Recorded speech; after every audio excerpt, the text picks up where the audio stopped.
Irmãos amados, vamos abrir então a palavra de Deus, no livro de Êxodo, capítulo 32. Êxodo, capítulo 32.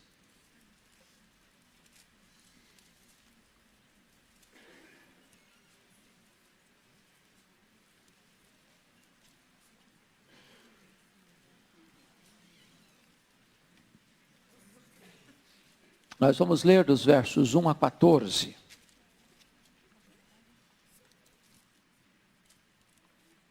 Está escrito: mas vendo o povo que Moisés tardava em descer do monte, acercou-se de Arão e lhe disse: levanta-te, faze-nos deuses que vão adiante de nós.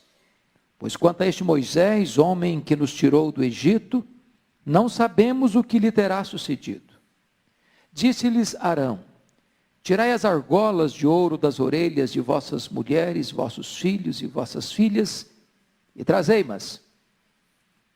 Então todo o povo tirou das orelhas as argolas e as trouxe a Arão.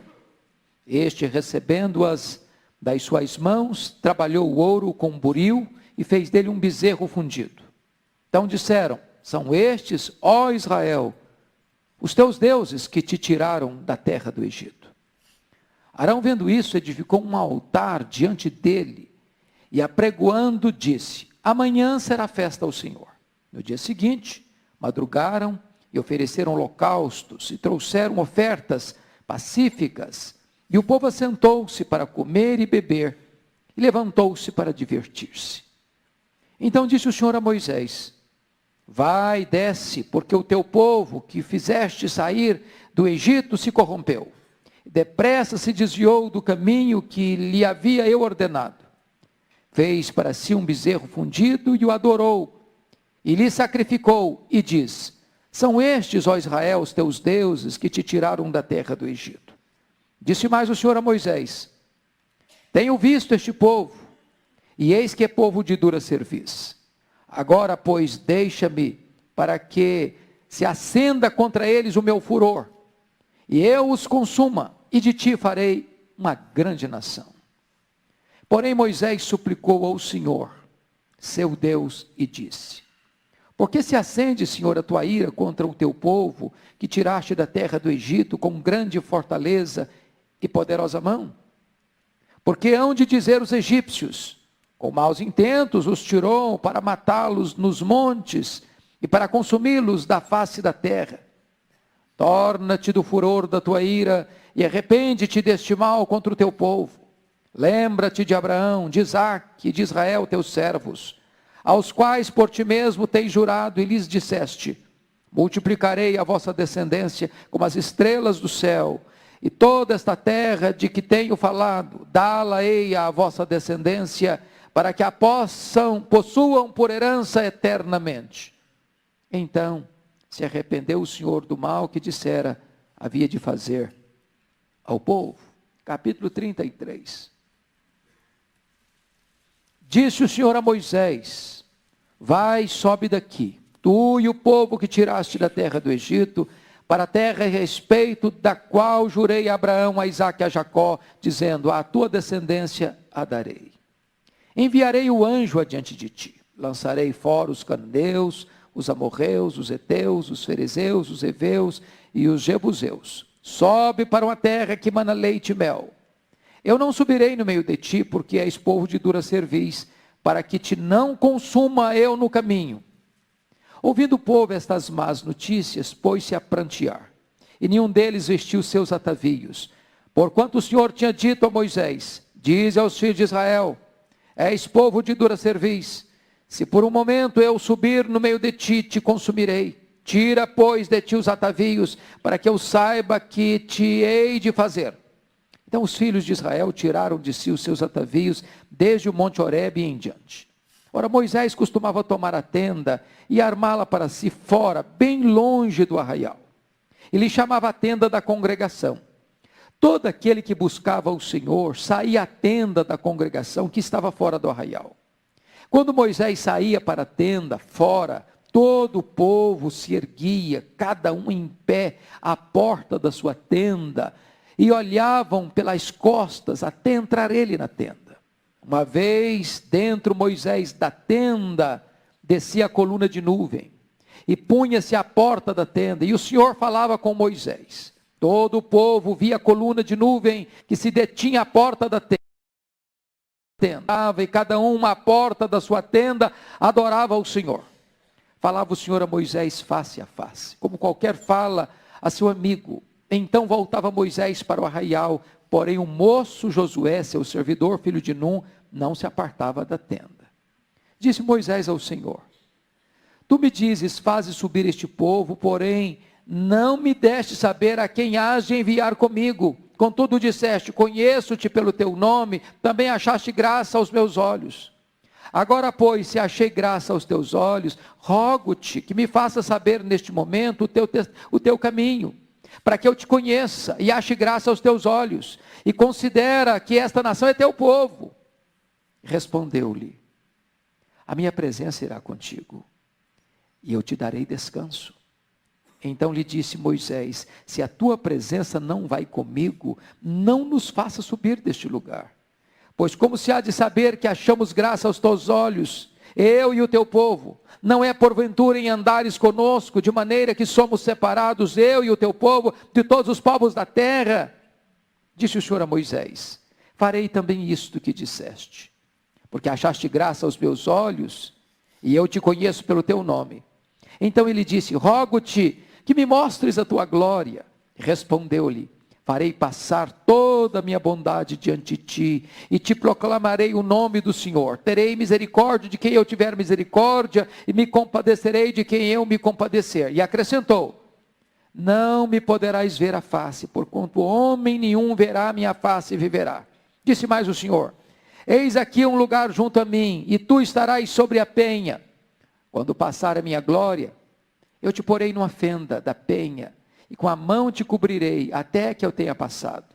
Depois, em tirando eu a mão, tu me verás pelas costas, mas em minha face não se verá.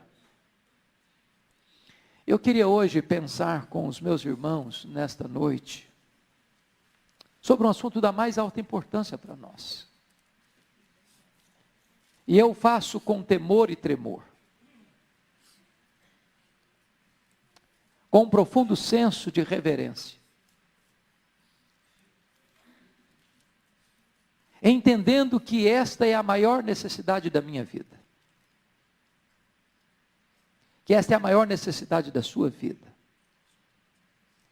que esta é a maior necessidade da Igreja Presbiteriana de Pinheiros.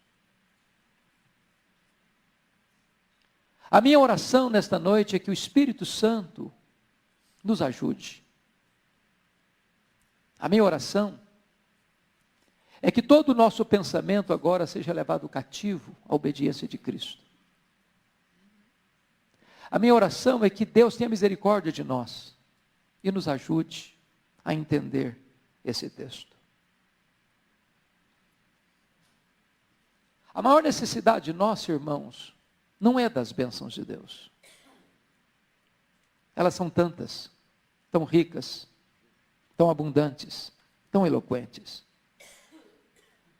A maior necessidade nossa é da presença de Deus, da presença manifesta de Deus.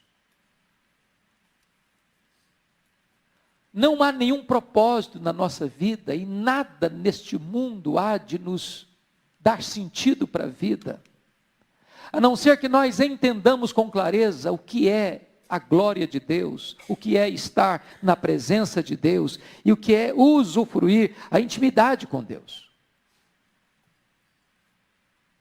Nós estamos vivendo uma geração que busca coisas, que se contenta com coisas, que quer coisas, que luta por coisas, por bens, por bênçãos.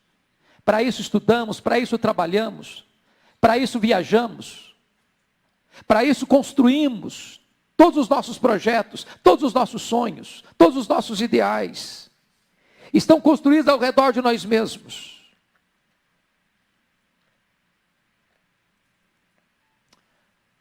Mas eu posso lhes garantir que nós poderemos ser as pessoas mais bem-sucedidas na vida. Poderemos galgar os degraus das mais importantes universidades. Poderemos conquistar os diplomas mais cobiçados. Podemos encontrar um emprego ou mesmo a projeção nas empresas de maior projeção desta nação ou do mundo. Podemos ter o salário mais robusto e a conta bancária mais cobiçada. Podemos ter acesso a todos os bens de consumo daqueles que são disputados por poucas pessoas no mundo. E mesmo essas coisas mais excelentes da graça comum de Deus não é suficiente para satisfazer a nossa alma. Nós precisamos da presença de Deus.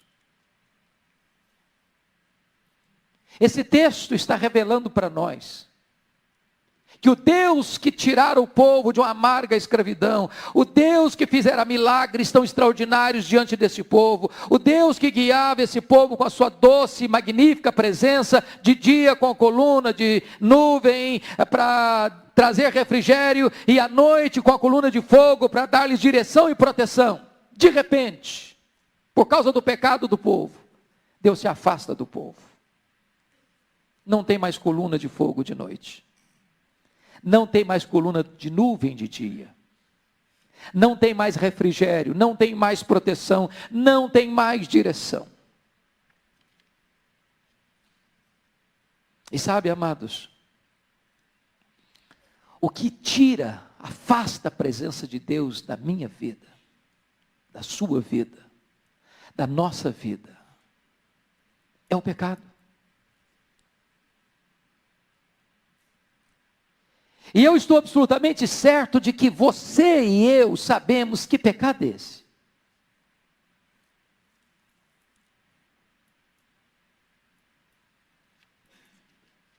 Eu não estou me referindo às vezes a pecados escandalosos,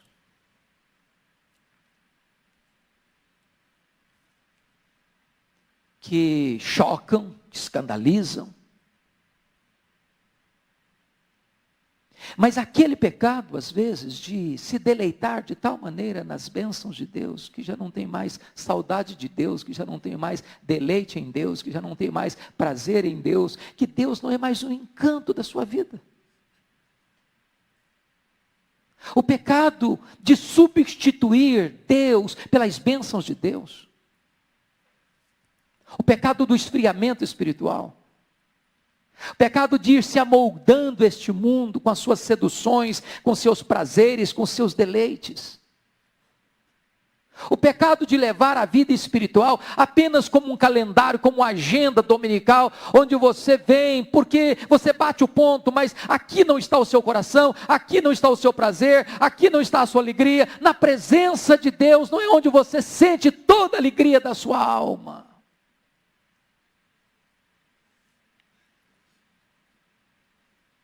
E é por isso que o pecado é tão terrível.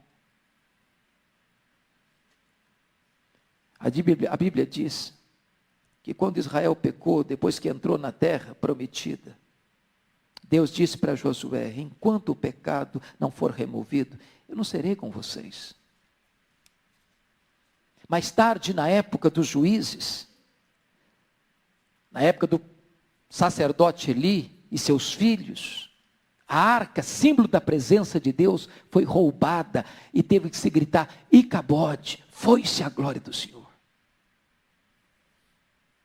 Na época do rei, do profeta Ezequiel, a glória de Deus se aparta da casa de Deus e então Judá é levado para a escravidão. O maior temor que você e eu deveríamos ter nesta noite, irmãos, é o medo de Deus se afastar de nós. Porque se Deus se afastar de nós, não há esperança para nós. E eu queria então tratar desse assunto com você nesta noite. Em primeiro lugar, a suprema importância da presença de Deus na igreja. Irmãos, eu posso lhes garantir que sem esse senso da presença de Deus, nossas orações ficam vazias, mecânicas, secas. Nossos cânticos não têm vida. Sem esse senso da presença de Deus, meus irmãos, os nossos cultos se tornam cansativos. E você fica se remexendo na cadeira e olhando no relógio, ou talvez até consultando o seu telefone celular, porque a sua alma, o seu coração não está aqui, e porque Deus não está presente de forma manifesta, gloriosa, impactante.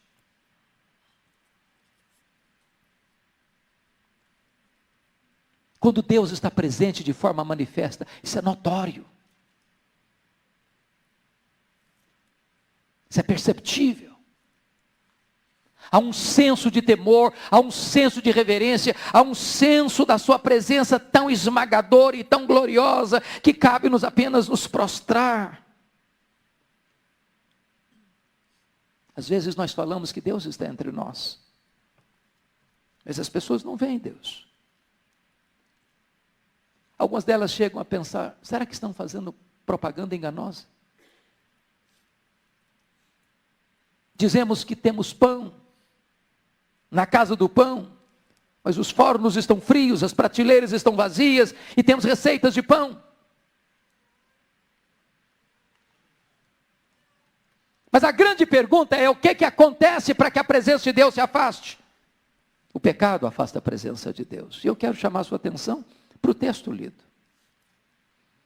A primeira coisa que me chama a atenção nesse texto é que a impaciência do povo levou o povo a buscar outros deuses.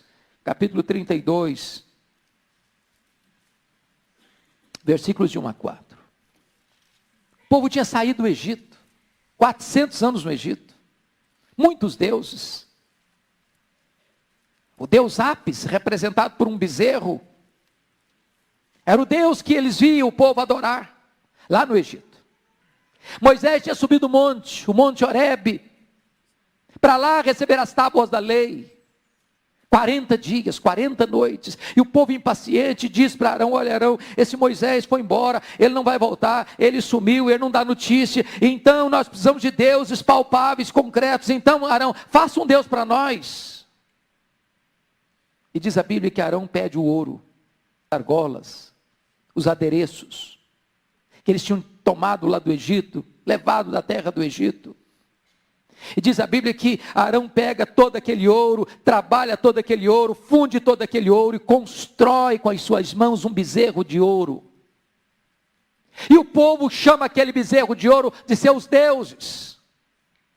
E diz para eles mesmos que o Deus que os tirara da terra do Egito não era mais o Deus vivo, todo-poderoso, mas era aquele bezerro, era um Deus que eles mesmos haviam fabricado. E diz a Bíblia que Arão constrói um altar. Edificou um altar diante dele. E Arão disse, amanhã será festa ao Senhor. E diz o texto então, que o povo se reúne diante daquele ídolo, e começa a cantar, e começa a dançar, e começa a ter toda aquela liturgia de um culto pagão, com toda a promiscuidade, um verdadeiro carnaval, um verdadeiro bacanal, para promiscuidade sexual, naquele gesto de adoração pagã. E diz a Escritura, que esse gesto provoca a ira de Deus. Que Deus se afasta do povo. E que Deus diz para Moisés, pode descer do monte, Moisés, porque o teu povo profanou, o teu povo pecou, o teu povo desenfreado está servindo a um Deus pagão. E Deus diz para Moisés que ia se retirar, e de fato se retirou. A nuvem foi embora, a coluna de fogo foi embora, a glória de Deus foi embora, a Shekinah foi embora. E sabe, irmãos, este mesmo risco nós corremos ainda hoje, da presença de Deus se apartar de nós. Porque a Bíblia que diz que o pecado faz separação entre nós e o nosso Deus. Eu quero dizer para você que os sinais visíveis da presença de Deus, quando desaparecem, a igreja fica fraca, seus membros caem nos mesmos pecados do mundo, passam a amar o mundo, porque não se deleitam mais em Deus, não têm mais prazer nas coisas de Deus. Aliás, se deleitam nos banquetes do mundo, porque não têm mais fome de Deus. Eles não conhecem mais acerca da intimidade de Deus. Agora pense comigo. Olhe para os crentes. Olhe para a igreja evangélica brasileira. Olhe para o seu coração. Eu pergunto a você, meu irmão, é a presença de Deus que empolga a sua vida? São as coisas de Deus que trazem brilho para os seus olhos? Nas suas conversas informais, é Deus que é o tema da sua conversa? É isso que você busca? É a intimidade de Deus, é o deleite em Deus, é o prazer em Deus, são as coisas de Deus que fazem pulsar a sua alma, que fazem vibrar as cordas do seu coração. O que é que encanta a sua vida?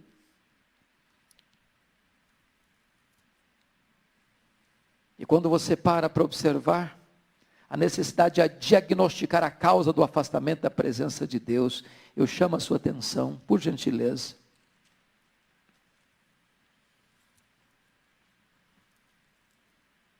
No capítulo 33, no versículo 4. Os filhos de Israel tomam consciência da crise e se arrependem. Você pode ler comigo 33:4, por favor? Vamos juntos? Ouvindo o povo estas más notícias, pôs-se a prantear, e nenhum deles vestiu seus atavios. Que mais notícias que eles ouviram? Quais foram essas más notícias? A má notícia que está no capítulo 33, versículo 2 e 3. Enviarei o anjo adiante de ti, lançarei fora os cananeus, os amorreus, os heteus, os ferezeus, os heveus, os jebuseus, sobe para uma terra que mana leite e mel, eu não subirei no meio de ti, porque és povo de dura cerviz, para que te não consuma eu no caminho. A primeira vez que essa expressão aparece na Bíblia, povo de dura cerviz, é aqui. E o que é povo de dura cerviz? Essa palavra era a palavra usada, por exemplo, para aquela junta de boi ou de bois que pega um arado para arar a terra. E mesmo com o aguilhão de quem está conduzindo a junta de bois para arar a terra, os bois não obedecem o aguilhão e contra essas ferroadas faz o que acha que deve fazer sem seguir o comando. Essa palavra era usada para um cavalo que tinha freio na sua boca, e apesar de ser esporado, e apesar do comando do freio, o cavalo não obedece o comando. O que o povo está dizendo, o que o Deus está dizendo é o seguinte, que Deus, apesar de ter dado a sua palavra, apesar de ter libertado, apesar de ter mostrado o seu poder, apesar de ter feito os milagres, apesar de estar dando provisão de maná todo dia, de codornizes, de cuidado, de proteção, de presença, o povo não quer ouvir, o povo não quer ouvir, o povo não quer ouvir, o povo não quer ouvir.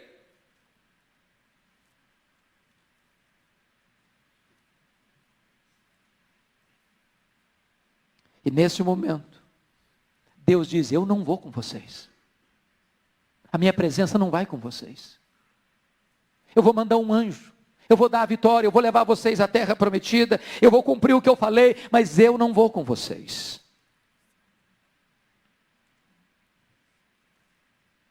Irmãos amados, quão terrível é o pecado. Porque nos priva do maior bem, a presença de Deus.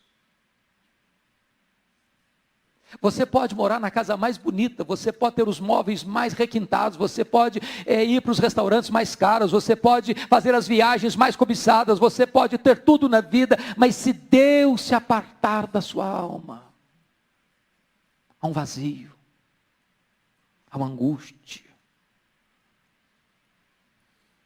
Veja comigo os versos 7 e 8. Precisamos ter consciência de que é por causa do pecado que Deus está se retirando do meio do seu povo. Ora, Moisés costumava tomar a tenda e armá-la para si fora, bem longe do arraial, ele chamava a tenda da congregação. Todo aquele que buscava o Senhor saía à tenda da congregação que estava fora do arraial. Quando Moisés saía para a tenda fora, todo o povo se erguia, cada um em pé, à porta da tenda, e olhava pelas costas até ele entrar na tenda. Olha que coisa magnífica. A presença de Deus precisa ser desejada, mais do que qualquer outra coisa. Quando Deus diz para Moisés, eu não vou com vocês, Moisés toma uma decisão. Meu Deus, nós não podemos ir sem a tua presença. Um anjo é maravilhoso, mas o anjo não basta. A terra prometida é maravilhosa, mas ela não é suficiente. Os milagres que tu vais operar até nos levar à terra prometida são magníficos, mas eles não são suficientes. Mas não basta, irmãos, ter consciência de que nós precisamos da presença de Deus. Nós precisamos buscar esta presença, até que ela venha, até que ela volte, até que Deus se manifeste. O que é que Moisés faz? Arma sua tenda fora do arraial, e ele vai para lá, para buscar a presença de Deus, para dizer, Deus, nós precisamos de Ti, Deus, nós precisamos de Ti, Deus, nós precisamos de Ti, Deus, é da Tua presença que nós precisamos. Oh Deus, volta, Senhor, volta a coluna de fogo, volta, Senhor, a coluna de nuvem, volta a Tua Shekinah, Senhor, porque é a Tua presença que satisfaz, é conhecer-te, Deus, que é a essência da própria vida eterna. Agora notem, se queremos a presença de Deus, irmãos, nós precisamos ter coragem para romper com aquilo que afastou de nós a sua presença. Por gentileza, veja comigo o verso de número 5, parte B.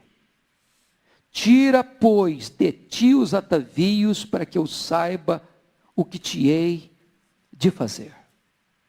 Aqueles atavios é que entregaram para Arão, e daqueles atavios Arão fez um bezerro de ouro, e aquele bezerro de ouro que substitui Deus, e o culto verdadeiro substituído por um culto sincrético e pagão, foi que afastou a presença de Deus. Agora Moisés está ordenando para o povo, olha, aquilo que foi a causa da separação de Deus, vocês precisam romper com isso. É preciso ter coragem nesta noite e dizer, meu Deus, o que é que está afastando a Tua presença da minha vida? O que é, Senhor? Quais são as coisas, meu Deus? Que detalhes são esses? Que práticas são essas? Que pecados são esses? Que hábitos são esses? Que atitudes são essas? E você ter coragem de catalogar, e você ter coragem de nominar, e você ter coragem de dizer, Deus, eu quero romper com isso.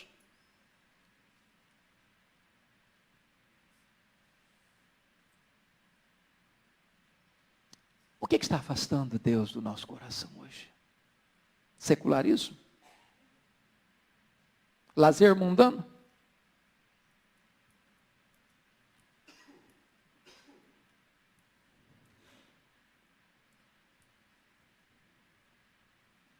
Idolatria? Alcoolismo? Vícios pornográficos? Festas mundanas? Se nós não tivermos coragem de romper com isso, como a Bíblia diz que Jacó teve o confronto de Deus, olha, suba para Betel, meu filho, mas antes, purifique as suas mãos, purifique as suas roupas. Como Deus disse para Josué, tira a coisa contaminada do arraial. Como Deus disse para Elias, remove o Baal do caminho. O que é que precisa ser removido nesta noite do seu coração, da nossa vida, para que a presença de Deus seja restabelecida? Agora notem mais, nada pode substituir a presença de Deus. Confira comigo, versículo 33, 2, Deus diz, enviarei o anjo adiante de ti. Deus promete um anjo, mas o anjo não é suficiente. O que mais Deus promete? Deus promete vitória, versículo 2, lançarei fora os cananeus, mas não é suficiente. O que mais Deus promete? Deus promete introduzir na terra prometida, sobe para a terra que emana leite e mel, mas ela não é suficiente. Nem anjo, nem vitória, nem terra prometida. É a presença de Deus, e só a presença de Deus, que pode satisfazer a nossa alma. Como buscar a presença de Deus? Como buscar o retorno à presença de Deus? Confira comigo, por gentileza, mais uma vez o versículo 7, e eu peço que você leia comigo o versículo 7. Vamos juntos, 33, 7. Ora, Moisés costumava tomar a tenda e armá-la para si, fora, bem longe do arraial. Ele chamava a tenda da congregação. Todo aquele que buscava o Senhor saía à tenda da congregação, que estava fora do arraial. É curioso isso. E eu louvo a Deus por isso. Porque o nosso líder espiritual aqui em Pinheiros, pastor Erival, é um homem que tem dado para nós exemplo de vida de oração.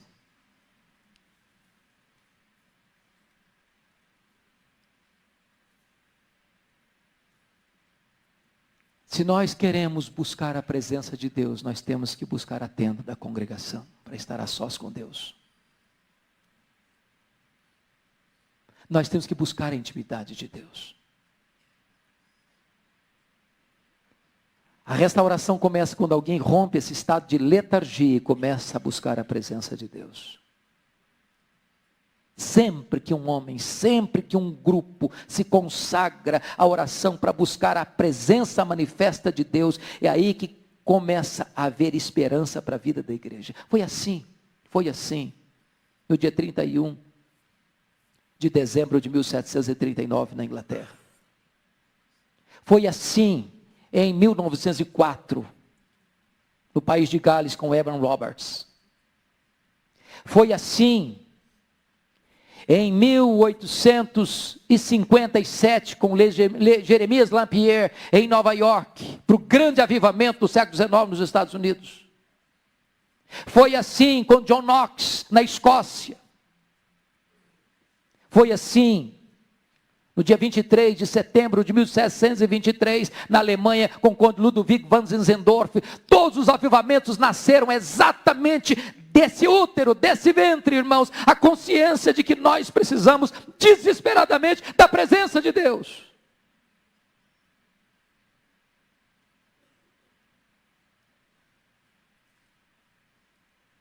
E então eu gostaria de trazer ao seu coração essa verdade que está aí nos versos 7 e 8, que não basta apenas romper com o pecado. Esse é o lado negativo necessário, absolutamente necessário, mas uma agenda positiva, e a agenda positiva é exatamente desejar ardentemente pela volta da presença de Deus. Como é que é essa busca? Chama a sua atenção. Primeiro, é uma busca contínua. Versículo 7 diz que Moisés fazia o quê? Costumava tomar a tenda e armá-la para si. Costumava. Sabe o que é costumava? É um hábito. É uma coisa contínua.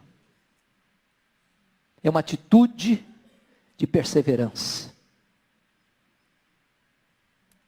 Ele não suportava a ideia da presença de Deus se apartar e ficar apartada. Ele precisava que essa presença retornasse. Ele reconhece essa necessidade de buscar a Deus continuamente. Segundo, versículo 11, nos informa que o Senhor falava a Moisés face a face, de intimidade com Deus. Na oração, não somente Moisés falava com Deus, mas na oração, Deus falava com Moisés. Não é monólogo, é um diálogo, é intimidade. Por que Moisés orava? Qual o motivo? Eu chamo a sua atenção para o versículo 13. O que ele pede? Qual o conteúdo dessa oração? Agora, pois, se achei graça aos teus olhos, rogo-te que me faças saber neste momento o teu caminho, para que eu te conheça e ache graça aos teus olhos. A necessidade desse homem, irmãos, não é de pedir saúde, não é de pedir prosperidade, embora isso é legítimo, é bíblico. Mas a urgência desse homem é a intimidade de Deus. Ele quer Deus, ele aspira por Deus, ele deseja Deus, ele tem sede de Deus. Desesperadamente ele quer Deus. É a presença de Deus que ele quer, é a intimidade de Deus que ele deseja. Ele quer conhecer nesse momento o caminho de Deus, ele quer conhecer a intimidade de Deus. Mas mais do que isso, ele quer restabelecer a honra da igreja, do povo de Deus. Olha comigo, por favor, o versículo 13 ainda. Na parte B diz: e considera que esta nação é teu povo. Louvado seja o Senhor. Com todas as nossas mazelas, irmãos, com todo o nosso pecado, com toda a nossa frieza, com todo o nosso secularismo, com todos os nossos deslizes, nós somos ainda o povo da aliança. Nós ainda somos o povo de Deus. Nós ainda podemos dizer, Ele é o nosso Deus. É por isso que há esperança para nós. Porque Deus nos disciplina, mas Deus não nos rejeita.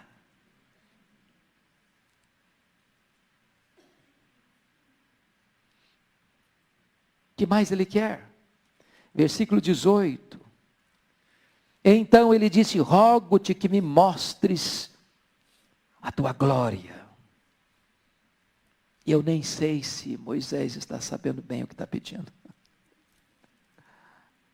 Eu nem sei se Deus nos mostrasse a sua glória, se nós suportaríamos a manifestação desta glória. É por isso que Deus diz: não, meu filho, eu não vou te mostrar a minha glória, eu vou te mostrar a minha bondade. Mas o que está claramente delineado aqui, queridos irmãos, é que Deus entende o coração de Moisés e que ele aspira que a presença manifesta de Deus retorne. Mas preste atenção nisso. O que acontece como resultado da oração de Moisés? A presença de Deus volta. A coluna de nuvem volta. A Shekinah de Deus volta. A restauração chega. Confira comigo, por gentileza, o versículo 9. Você pode ler comigo o verso 9, por favor?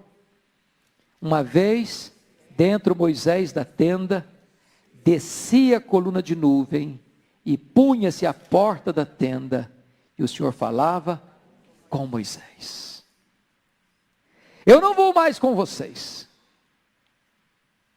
E Moisés disse: Senhor, se tu não fores conosco, não nos faça subir. E ele arma a tenda.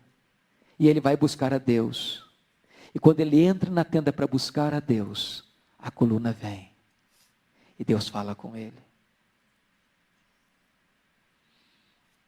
Irmãos queridos, vocês já imaginaram a presença manifesta de Deus entre nós, em todos os nossos cultos?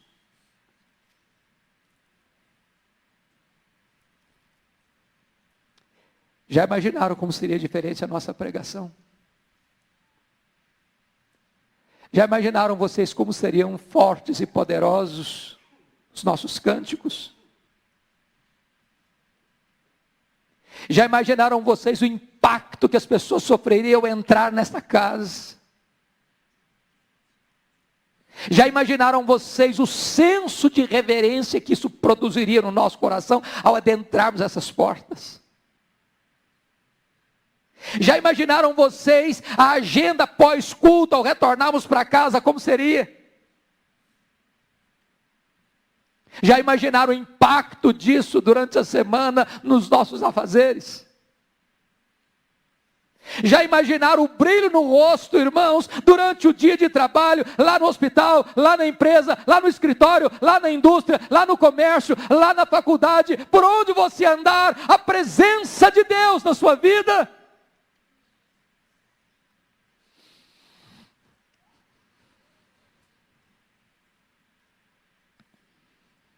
Notem comigo o verso 10, quando a presença de Deus veio sobre a tenda, o povo começa a adorar a Deus nas suas tendas. Você pode ler o 10 comigo? Todo o povo via coluna de nuvem que se detinha à porta da tenda. Todo o povo se levantava e cada um à porta da sua tenda adorava o Senhor. Pastor Arival tem batido semana após semana para você trabalhar com vida devocional. Semana após semana. E o que ele está dizendo é que quando a presença de Deus está na congregação, o povo na sua tenda, na sua casa, na intimidade do seu lar, começa a adorar a Deus.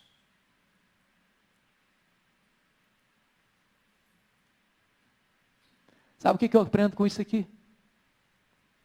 É que Deus escuta orações. E que Deus muda o cenário das coisas em resposta à oração. Eu não irei convosco. Moisés arma a tenda, busca Deus e a presença de Deus volta. E quando a presença de Deus volta, o povo começa a adorar a Deus. Notem mais, versículo 11. Quando a presença de Deus é restaurada, o povo quer mais de Deus. Versículo 11 diz: falava o Senhor a Moisés face a face, como qualquer fala a seu amigo. Então Moisés voltava para o arraial, porém o moço Josué, seu servidor, filho de Nun, não se apartava da tenda. Sabe o que está querendo aqui? Dizendo o seguinte: meu filho, fica aí, porque eu vou embora, eu vou voltar, mas tem mais de Deus, mais de Deus, mais de Deus, e nós queremos tudo que Deus tem para nós.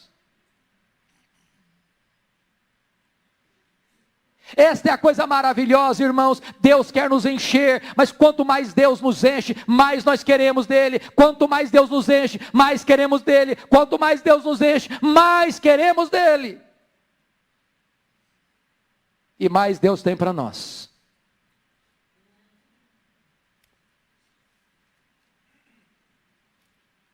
O sinal da presença de Deus que tira embora volta, e a igreja é restaurada quando há uma manifestação da presença de Deus em seu meio. Sabe o que é maravilhoso? É que essa glória de Deus veio até nós. Quando o Verbo se fez carne, habitou entre nós cheio de graça e de verdade, e vimos a sua glória, glória como do unigênito do Pai. E agora esse Cristo, vivo, habita em nós. E Cristo em nós, a esperança da glória. E hoje, irmãos, mais do que ouro e prata, mais do que emprego, mais do que saúde, mais do que segurança, mais do que qualquer outra coisa que o Brasil precisa, ou que a igreja deseja, a maior necessidade minha e sua é dessa presença manifesta de Deus entre nós. Porque quando Deus está presente de forma manifesta, é aquilo que Paulo chegou a dizer em Filipenses. A sublimidade desse conhecimento de Cristo me leva a considerar todas as vantagens outras como esterco. Você encontrou uma pérola, você encontrou um tesouro, você encontrou o maior deleite para a sua alma. E é isso que eu quero, é isso que você deve desejar, é isso que nós estamos buscando. E a minha oração é que nós busquemos essa presença manifesta até que Ele venha e restaure a nossa sorte. Você anseia por isso, irmão? Você quer isso na sua vida? Eu queria orar com você nessa noite. E eu confesso para vocês que eu aspiro isso, desejo isso, mais do que a minha vida. Preciso disso, mais do que o ar que eu respiro.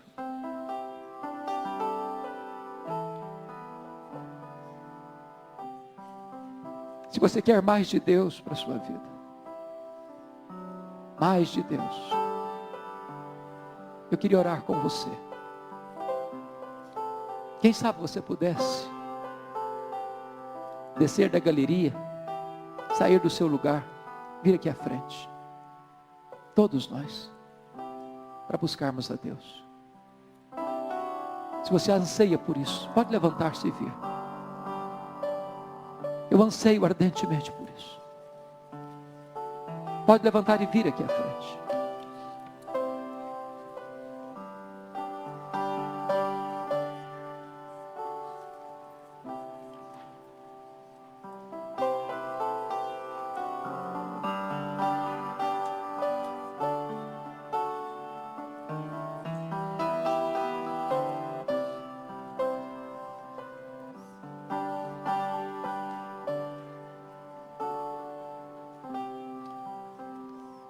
Enquanto você está vendo,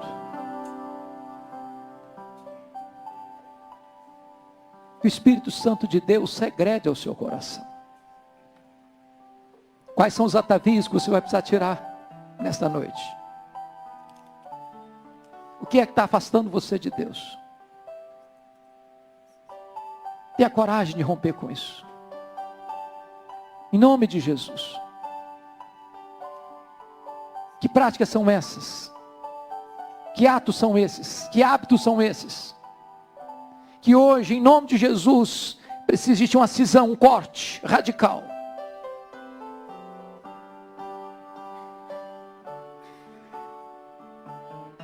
Que você não contente-se com nada mais, nada menos do que a presença de Deus na sua vida, a presença de Deus na sua casa, a presença de Deus no seu lar.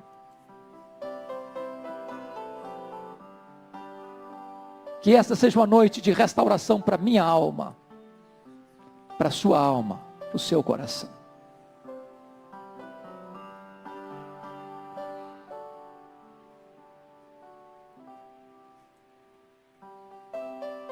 Eu queria que você nesse momento oferecesse a sua oração a Deus. No silêncio do seu coração, talvez fazendo o que Ana um dia fez, só balbuciando, mas despejando a sua alma. Fala para Deus.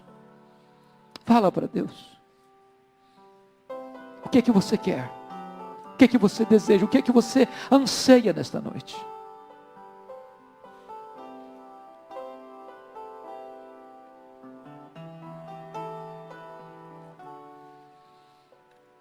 Ó Deus querido,